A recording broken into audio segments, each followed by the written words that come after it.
તે તમે ધ્યાન તથા શાંતિપૂર્વક સાંભળજો। પ્રજ્ઞા પારમિતાની આરાધના કરીએ, જ્ઞાનની મશાલ દરેક હાથમાં પ્રજ્વલિત કરીએ। અજ્ઞાનતાનું તીવ્ર હરાતું જશે, અંતે પ્રગટ થશે યજ્ઞવેદીની જ્વાળા। ને આજે શુભારંભ થઈ રહી છે એક એવી શાળા। આજે આપણે એક એવી શાળા પરિવારનો ભાગ બનવા જઈ રહ્યા છીએ।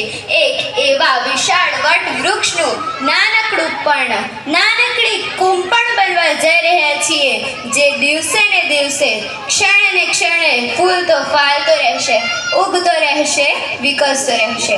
આજનો એ સમય છે કે શિક્ષકો તથા વાલીઓની આંખો સામે માત્ર એક જ લખે છે, બાળકનું સર્વાંગી તથા સંપૂર્ણ વિકાસ ને ક્ષણે થતું રહે। કોઈ પણ બાળક જ્યારે શાળામાં પોતાની પ્રથમ ડગલી માંડે છે ત્યારે તેની અંદરના સુરો કંઈક એવા હોય છે કે સૂર નથી પણ સૂરનો ઉગાડ છું હું, ભાષાને ઓળખે એ શબ્દનો પ્રકાર છું હું, ચટ્ટાન તોડીને માર્ગ કાઢીશ, ધીમા છતાં સતત બિંદુનો પ્રકાર છું હું।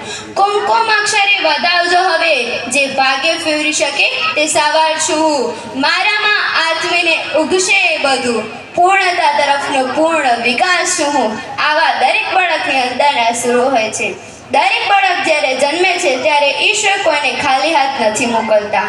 દરેક બાળકની અંદર ઓછામાં ઓછું એક વિચાર બીજ રહેલું હોય છે।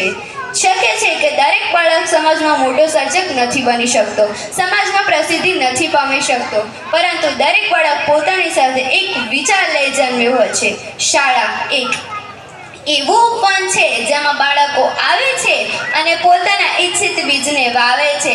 શાળા સંકુલિત શિક્ષકો તે વિચાર બીજને ખાતર પાણી આપે છે અને તે વિચાર બીજનું જતન કરે છે। બાળક હરખભેર ઘરે પાછો જાય છે અને બીજે દિવસે જ્યારે શાળામાં આવીને જુએ છે ત્યારે પોતાએ વાવેલા વિચાર બીજમાં નાનકડી કુંપણો ફૂટેલી જુએ છે।